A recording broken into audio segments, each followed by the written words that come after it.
Is-sena li għaddiet kien hemm żieda ta' 32% fil-passiġġieri li qasmu iż-żewġ gżejjer meta mqabbel mas-sena ta' qabel. Dan ħareġ skont ċifri tal-Uffiċċju Nazzjonali tal-Istatistika l-NSO.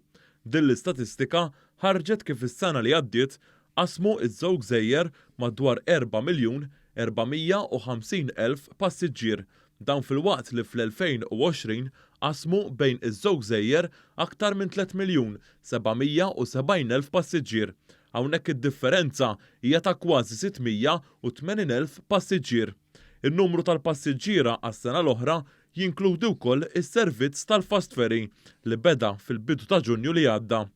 Dawk li qasmu il-fliegu permezz tal-vapur ta' Għawdex kienu ta' ftit iżjed minn 4,087,000 passiġġier, waqt li vetturi li telu fuq il-vapur ta' Għawdex matul is-sena li għaddiet kienu ta' kważi 1,730,000. Dan filwaqt li fl-ewwel 7 xhur kemm ilu jaħdem il-Fast Ferry bejn il-Port il-Kbir u l-Port tal-Imġar Għawdex użaw dan is-servizz aktar minn 364,000 passiġġier.